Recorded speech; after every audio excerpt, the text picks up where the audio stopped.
ओम हरि ओम विष्णु विष्णु विष्णु श्रीमद्भगवते महापुरुषस्य विष्णु रागे प्रीपादे श्री श्वेतवाराह कल्पे वैवस् मनवंशे केताद्वापरान्ते अष्टाविंशतिमे कलियुगे कल्पतम चैडे जम्बूदीपे भूलोके भारतवर्षे भद्रखण्डे आर्यावर्ते देशान्ते भ्रुकक्षेत्रे रामकुञ्चेत्रे जलकुञ्चेत्रे महास्थानेत्रे कण्डकविराजिते बौद्धा उतारे विगीते नर्मदा दक्षिणते खिजदानां मध्ये नलनां संवत्सरे महामंगलमासोत्तमे मासे शुभ पवित्र भादो मासे शुभे कृष्ण पक्षे षष्ठीयां तिथो ओम सूर्यवासरे ओम ग्रह गुण गण शुभ पुण्य आदतसे अमुक नामोहम अमुक गोत्र उत्पन्नोहम कुल देवी देवतापन्नोहम सकल शरीर बाधा निवारण सकल मनोरथ सिद्धार्थम तस्य सकल से कल्याणार्थी अस्मिन् समये संकल्पम बोलिए मम कायिक वाचिक मानसिक ज्ञाता अज्ञात परिहार द्वारा श्रुत अस्मृत पुराणोक्त पुण्य फल प्राप्ति अर्थम मम सभार्यस सपुत्रस सबान्धस सकुटुम्बस सपरिवारस ऐश्वर्या वृद्ध्यर्थम अप्राप्त लक्ष्मी प्राप्त्यर्थम पर्याप्त लक्ष्म्यास चिरकाल संग रक्षार्थम वा सकले सिप्त मनोकामना संग सिद्ध्यर्थम लोके सभायां राजद्वारे व्यापारे व्यवहारे सर्वत्र यशो विजय लाभाद प्राप्ति अर्थम मम लक्ष्मी प्राप्ति कल्याणार्थे अस्मिन् समये संकल्पम तस्य मम अखिल भय व्याधि जरा पीड़ा मृत्यु परिहार द्वारा आयुरा रोगेश्वर्या वृद्ध्यर्थम मम जन्म राशि जन्म लग्न राशि जन्म कुंडल्यायां राशि सकाशाधि केचिद विरोध चतुर्थ अष्टम द्वादश स्थान स्थिता क्रूर ग्रह हस्ते ते सुचितम सुचित्यामाणम तद शांति द्वारा अस्मिन् समये एकादश स्थानस वच्छुभ फल प्राप्ति अर्थम भक्त भगवान के सन्मुख बैठ करके संकल्प कर रहा है। संकल्प को अलग अलग शब्दों से बोध करते हैं। इसके पर्यायवाची कई शब्द हैं। जो कुछ लोग गांव के होते हैं, थोड़ा कम पढ़े लिखे होते हैं, वो बोलते हैं आज मेरा उपवास है। और जो थोड़ा पढ़े लिखे हैं वो बोलते हैं आज मेरा व्रत है। नवरात्रि का व्रत है, शिवरात्रि का व्रत है, 11 का व्रत है, आज मेरा व्रत है।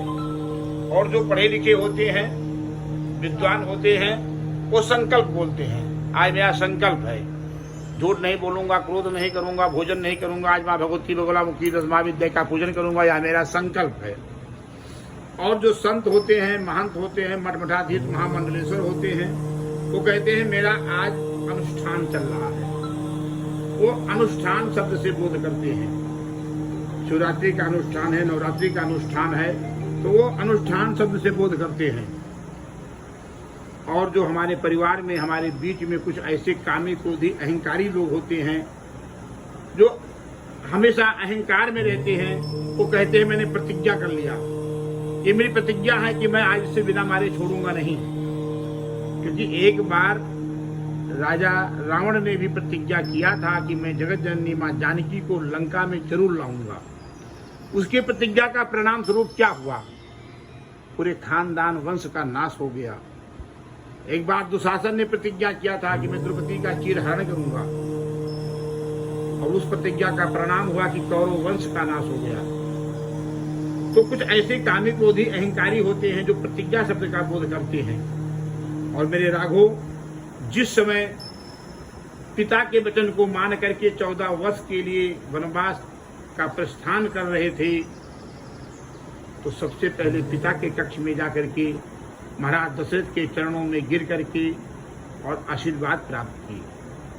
आशीर्वाद में बोल रहे हैं राघव कि पिताजी ऐसा आशीर्वाद देना कि 14 वर्ष तक मैं आपके वचनों का पालन कर सकूं।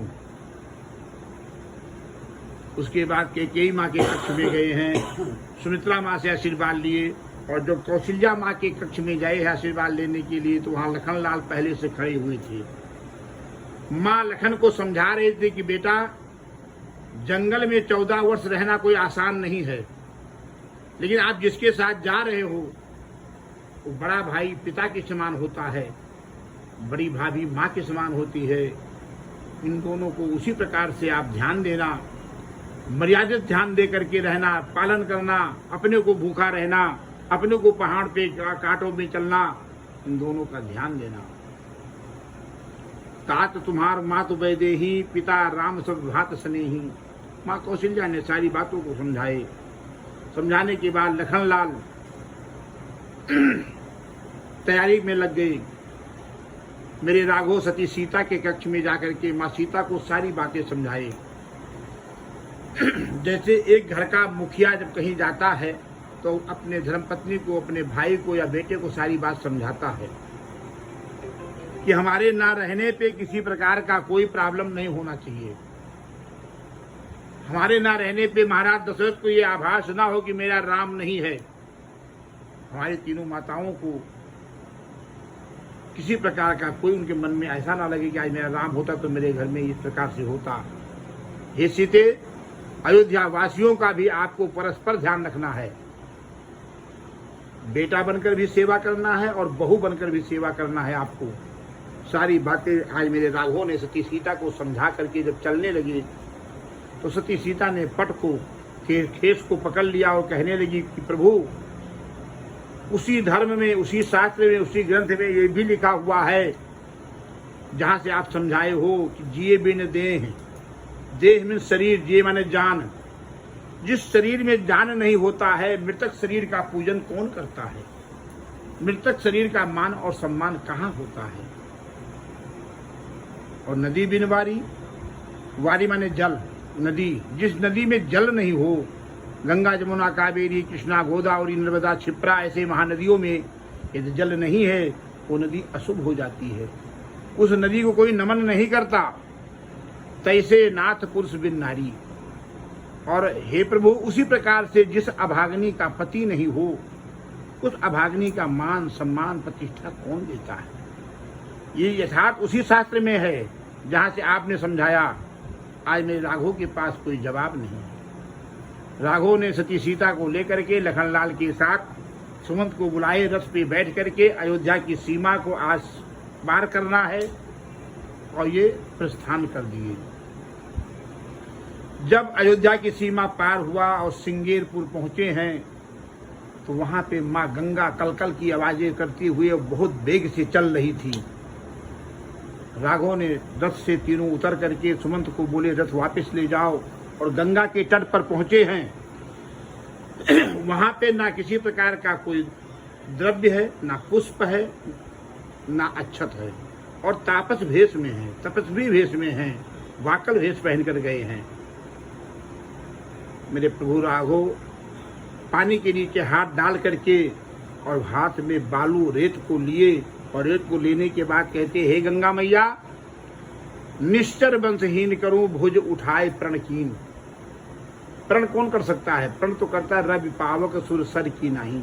जो अद्भुत शक्ति जिसके अंदर होता है, जो महान शक्तिशाली होता है, जो राई को पर्वत कर सकता है, पर्वत को राई कर सकता है, ऐसे महापुरुष प्रण करते हैं। उनके शब्दों में प्रण होता है। महाराज दशरथ ने प्रण किया था कि जो धनुष तोड़ेगा शादी में उसके साथ करूंगा, प्रण। कभी देखना जो महाशक्तिशाली होते वो प्रण करते हैं। तो आज यहाँ पे मेरे राघव प्रण कर रहे हैं कि हे गंगा मैया, मैं 14 वर्ष तक निशाचरों के वंश को हीन कर दूंगा और विप्रधेन सुर संत हित, ब्राह्मणों की सेवा करूंगा, गौओं की रक्षा करूंगा और संतों का दर्शन करूंगा। यह 14 वर्ष तक मेरा प्रण है। उसी गंगा के तट पर आप लोग पहुंचे हैं। ये वो गंगा कैसे है, त्रिवेणी कैसे है, ये श्रद्धा, साधक और साधना तीनों का यहाँ संगम हुआ है। श्रद्धा आपके अंदर उत्पन्न हुआ, माँ भगवती का पूजन करूंगा। साधक आचार्य जी के द्वारा होगा। साधना कई दिन से सारी सामग्री आपने इकट्ठा किया और ये तीनों का आज यहाँ मिलन हुआ है। और जहाँ तीन का मिलन होता है वहाँ संगम होता है। तो आज आप संगम, गंगा के तट पर संगम पे बैठ करके हाथ में अक्षत, पुष्प और द्रव्य को लेकर के आप संकल्प कर रहे हैं कि हे माँ गंगा, हे त्रिवेणी संगम, मेरे परिवार में, मेरे व्यापार में, मेरे वृद्धि में किसी प्रकार का कोई भी आसुरी माया आएगी, उसको मैं स्वाहा सुधा करके भस्म कर दूंगा। यह मेरा संकल्प है। और ये पंचभूत नासवर शरीर है, 5 प्रकार से अपराध इससे होते हैं, क्योंकि ये 5 तत्व से बना हुआ है, छित, जल, पावक, गगन और समीर। जैसे ये आत्मा परमात्मा में विलीन होती है, तैसे अपने अपने में 5 तत्व अपने अपने में विलीन हो जाता है। इसलिए इस शरीर से 5 प्रकार के अपराध होते हैं बड़े बड़े, जो आपने संस्कृत में पहले भी बोले थे संकल्प में और आज भी बोल चुके हैं। इसीलिए हम ये माँ भगवती बगुलामुखी का, आप कभी भी शिव पुराण पढ़ेंगे तो उसमें लिखा है कि जो माँ भगवती बगुलामुखी का अनुष्ठान 5 साल करता है, उसके जीवन में कभी 3 पीढ़ी तक अन्न, वस्त्र, धन की कमी नहीं होती है। यश, कीर्ति, मान, सम्मान उसको प्राप्त होता है। और आज जो भी आप अनुष्ठान करते हैं, यदि 5 बार नहीं किए तो आपके कोई भी कार्य का पूर्ण शरीर के जो अपराध होते क्षमा नहीं हो सकता है। आप गणेश जी बैठाते हैं तो कम से कम 5 बार बैठा के पूर्णाहुति करना। आप दुर्गा जी को बैठाते हैं तो कम से कम 5 बार बैठाने की बाद पूर्णाहुति करना। पशुपतिनाथ महादेव व्रत करते हैं तो कम से कम 5 बार, क्योंकि पंचभूत नासवर शरीर से 5 प्रकार के अपराध होते हैं। जब हम 5 बार करेंगे अनुष्ठान, तब मेरा वो अपराध क्षमा होता है। हम मंदिर में जाते तो परिक्रमा 5 बार करना चाहिए। 5 बार परिक्रमा करने से हमारे शरीर की जो अपराध है क्षमा होता है। किसी भी मंदिर में, भगवान के शिव के अलावा आप कहीं मंदिर में जाओ, 5 बार परिक्रमा करोगे तो ही अपराध क्षमा होगा। शिव के छोड़ के सब जगह 5, खाली शिव का, क्योंकि शिव का हम परिक्रमा 5 करेंगे, शिव का भी। लेकिन जो हस्त कमल में जो भगवान शिवलिंग के रूप में विराजमान हैं, उनके ऊपर जो जलाभिषेक किया गया, रुद्राभिषेक किया गया, दुग्धाभिषेक किया गया, मधु अभिषेक किया गया, वो जो बहता है वो हम पार नहीं कर सकते हैं। वो अमृत से भी अमृत है, इसलिए उसको ना पार करने लिए वहां से में घूम करके वापस जाते, फिर वहां से उधर घूम के आते हैं। और कोई ऐसी बात नहीं है, लेकिन वहां भी 5 करना पड़ेगा आपको, तभी इसके हुए शरीर के 5 प्रकार के अपराध क्षमा होगा। आज भारतवर्ष के संविधान में जो 5 वर्षीय कानून लागू किया गया, वो भारत में वो धर्म निरपेक्ष कानून है, हमारे धर्म ग्रंथों से लिया गया है। वो भी कोई भी चीज होगा, इलेक्शन होगा तो 5 वर्ष का होगा, प्रधान से लेके राष्ट्रपति तक। कोई कार्य, किसी को काम लेना, सरकारी काम, तो 5 वर्षीय योजना के अंतर्गत काम आपको मिलेगा। भोजन सामग्री कोई भी है तो 5 साल का एडवांस मिलेगा। नोट जो द्रव्य छपती है 5 साल का एडवांस छपेगा। हर वस्तु 5 वर्ष के अंतर्गत एडवांस में ही रहेगा। ये धर्मनिरपेक्ष कानून लिया गया है। तो आज हम इस पंचभूत नासोर शरीर से जो 5 प्रकार के अपराध हैं, जो हमने संकल्प में बोले, पहला अपराध है कायिक, काया, जो शरीर से अपराध होता है। कभी कभी शरीर में, सिर में जुआ पड़ जाता है, लोग दवा डाल के तमाम कीड़े मार के नीचे गिरा देते हैं। कभी कभी गुस्से में आकर के खिले हुए कली को हमने तोड़कर मरोड़ देते हैं, सूख जाता है। कभी कभी किसी को ऐसा झापड़ मारते हैं कि कान का पर्दा फट जाता है। तो नाना प्रकार के अपराध इस शरीर से होता है। आज भक्त भगवान के सन्मुख बैठ कर संकल्प करता है, हे परमपिता परमात्मा, हमारे परिवार से या हमारे से शारीरिक कोई भी अपराध हुआ हो, उस अपराध के क्षमा के लिए आपका बंधन पूजन करने जा रहा हूँ। और दूसरा अपराध होता है वाचिक, वचन से। वचन से भी बड़े बड़े अपराध होते हैं। देखने में तो वचन छोटा सा है, लेकिन बहुत बड़ा अपराध होता है। घर में आके कोई चुगली चाही कर दे तो पति पत्नी अलग हो जाएंगे, बाप बेटे का झगड़ा हो जाएगा, भाई बहन का मान्यता खत्म हो जाएगा। और चुगली चाही करने से घर में, गांव में डकैती होता है, चोरी होता है, मर्डर भी होता है। और कुछ ऐसे शब्द भी होते हैं जो आपके जीवन में आपकी स्थिति, परिस्थिति, आपका समय गिर जाता है। तो लोग ऐसे ऐसे शब्दों का प्रयोग करते हैं जो शब्द आपके जीवन में जब जब याद आएगा तब तक खून खौलेगा और अंदर से बदुआ निकलता है। क्योंकि एक बार कुल्हाड़ी का घाव लगेगा शरीर में तो मिट जाएगा, इन शब्दों का घाव कभी मिटता नहीं है। इसलिए भक्त भगवान के सन्मुख बैठ के संकल्प करता है, हे माँ भगवती बगुलामुखी, मेरे परिवार से कदाचित कोई भी शब्दों से अपराध हुआ हो, उस अपराध की क्षमा के लिए मैं आपका बंधन पूजन करने जा रहा हूँ। तीसरा अपराध मनसा पाप। मनसा पाप भी बहुत बड़े बड़े पाप होते हैं। सतयुग में जब मनसा पाप होता था तब 12 साल ससुराल में हल जोतो, खेत में पड़े रहो और आपकी धर्मपत्नी भोजन खेत में देने जाए, तब निवारण होता था। द्वापर में मनसा पाप होने लगता था तो पीपल के पेड़ के नीचे खोह करके अग्निदाह संस्कार करके शरीर का परित्याग करने से पूर्ण होता था। कलयुग में मनसा पाप होता है या मनसा पाप या कोई गौ हत्या, तो 12 महीना तक गांव को, घर को, परिवार को छोड़ के आपको बाहर आज भी रहना पड़ता है। क्योंकि किए हुए कर्मों का फल 100 साल बीतने के बाद कभी क्षीण नहीं होता। मनसा पाप पल पल में हो रहा है। पड़ोसी को देखा, 3 लड़के जवान कमा रहे हैं, पड़ोसी बढ़िया चल रहा है BMW से, ये भगवान, इसका एक लड़का जो है थोड़ा सा पैर वैर टूट जाए तो बहुत अच्छा रहता, लड्डू बांटते। पड़ोसी का BMW निकला, अपना ओमनी गाड़ी, हे भगवान की गाड़ी आज पलट जात तो बहुत अच्छा हो, मैं आप कल कथा सुन लेती। नाना प्रकार के अपराध इस प्रकार से व्यक्ति पल पल में कर रहा है, जो नहीं करना चाहिए। जो रिश्ते में भाई बहन हैं, ऐसे ऐसे रिश्तों में मनसा पाप हो रहा है और किए हुए पापों का फल भोग करना ही पड़े। आज भक्त भगवान के सन्मुख बैठ के संकल्प करता है, हे माँ भगवती बगुलामुखी, हमारे परिवार से या हमारे से कोई भी मनसा पाप हुआ हो, उस मनसा पाप के निवारण के लिए मैं आपका बंधन पूजन करने जा रहा हूं। चौथा अपराध होता है ज्ञाता, जानकारी में। इस परिवार को, इस व्यापार को चलाने के लिए चौथा अपराध हम जानकारी में करते हैं।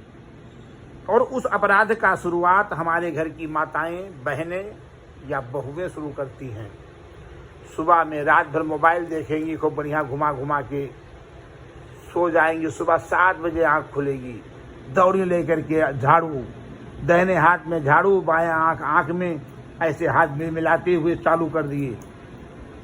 झाड़ू मारते मारते अस्तनाथ स्वयं प्राज्ञम, अस्थि माने हड्डी। कुछ ऐसे कीड़े हैं जो हमारे उसमें कीड़े में हड्डी और मांस नहीं होता, झाड़ू मारने में ही मर जाते हैं।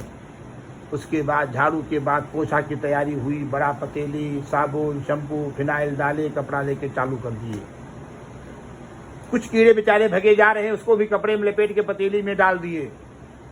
ये तो बहुत कीड़ा मारती है। तो ये जितना कीड़ा देखेगी किनारे किनारे सबको, मच्छर है, चिंटा है, चिंटी, सबको लपेट लपेट के पतीली में खत्म।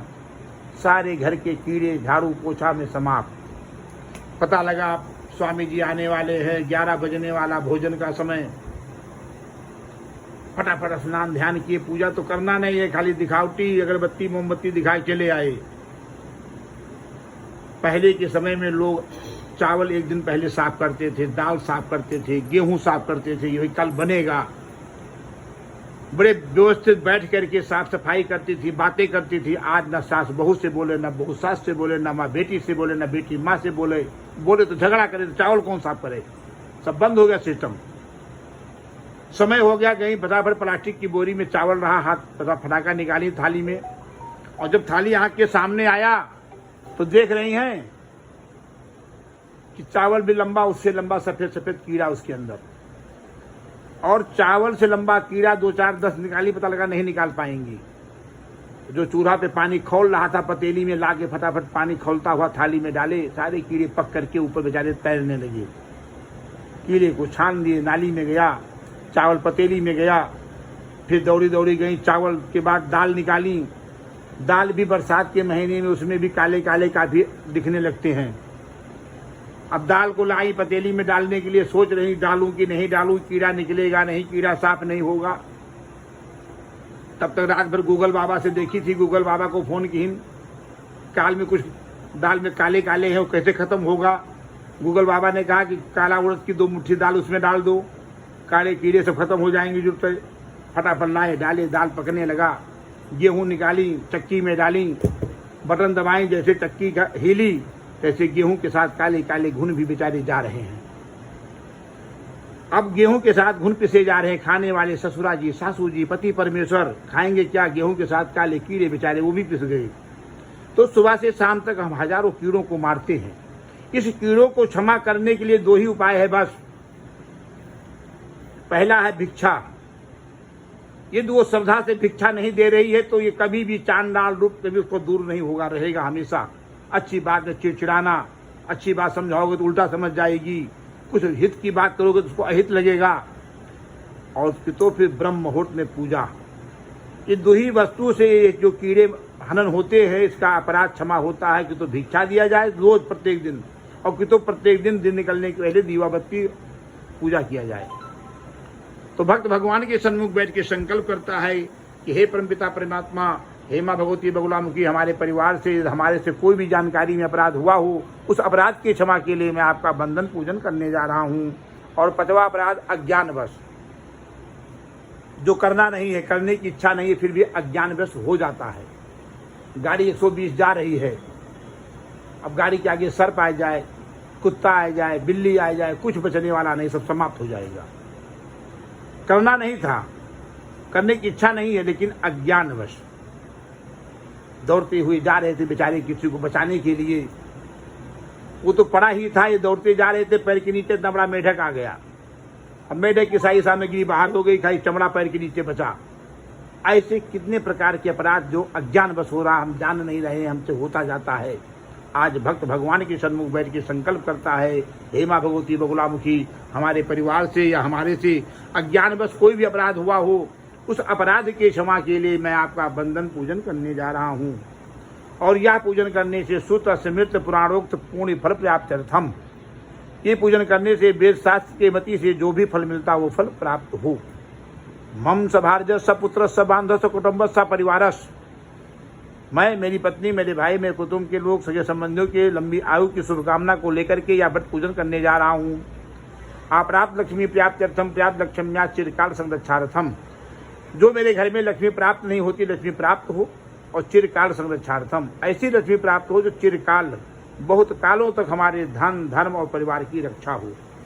वह सकलित मनोकामना संसिद्ध्यर्थम, और मेरी सभी मनोकामनाएं सिद्ध हो। राजद्वारे व्यापारे व्यवहारे सर्वत्र यशो विजय लाभात प्राप्त्यर्थम, मैं राजद्वार में जाऊं, व्यापार में जाऊं, व्यवहार में जाऊं, जिस दिशा में जाऊं वहां यश, कीर्ति, मान और सम्मान प्राप्त हो। अखिल भय व्याध जरा पीड़ा मृत्यु परिहार द्वारा, हे देवादिदेव महादेव, मेरे घर में, मेरे परिवार में, सगे संबंधियों में किसी के यहाँ अकाल मृत्यु नहीं हो। और लंबी आयु की शुभकामना को लेकर के यह व्रत पूजन करने जा रहा हूँ। मम जन्म राशि, जन्म लग्न राशि, जन्म कुंडल्यायाम राशि सका साधे के चतुर्थ अष्टम द्वादश, जब मनुष्य के राशि कुंडली में या लग्न कुंडली में 8, 4, 12 पे पापक ग्रह बैठ जाता है तो वह जीवन भर संघर्ष करता है। वह जस करने जाता है, अब जस मिलता है। वह भलाई करने जाता है, बुराई मिलती है। जिस चित्थर गुद्दर में जन्म हुआ था, जवानी उसी में निकल रही है, वृद्धापन, बुढ़ापा भी उसी में निकल रहा है। जिस दिशा में जाता है, न मान है, न प्रतिष्ठा है, न सम्मान है। आज वह नवग्रह के सन्मुख बैठ के संकल्प करता है, नवग्रादिदेव, मेरे परिवार में, मेरे कुटुंब में किसी के भी 8, 4, 12 पे कोई भी पापक ग्रह हो, उस पापक ग्रह के निवारण के लिए 11वां महारुद्र की पूजा करने जा रहा हूँ। मुझे मम दैहिक, दैविक, भौतिक, पारिवारिक, व्यापारिक, शारीरिक, मानसिक, आर्थिक, कल्याणार्थिक, अस्मिन् समये धन प्राप्ति, लक्ष्मी प्राप्ति, कुबेर प्राप्ति, तस्य सकलस्य प्राप्ति, माँ भगवती बगुलामुखी 10 महाविद्या, माँ पीताम्बरा, अस्मिन् समये पंचोपचार पूजनम, षोडशोपचार पूजनम, पूर्वा संकल्प अनुसारेण मम शांति हमन बलिदानम, मम गृहे धनम धान्यम पशुम बहुपुत्र लाभम सत्संवत्सरम दीर्घमायु। ओम क्लीम देवकी सुत गोविंद वासुदेव जगतपते देहि मे तनयम कृष्ण स्वामिहम शरणम गतः क्लीम। ओम गुर्जर प्रदेशे भरूच जनपद अंकलेश्वर मध्यांतर्गत श्री भाती जी महाराज, सन्मुखे माँ भगवती, बगुलामुखी सन्मुखे अहम संप्रददे। आप पूरे परिवार का ध्यान नाम ले लेना उसमें, और फिर कागज पे नाम अपना, बाप का, भाई का, सबका लिख के हमें दे दो।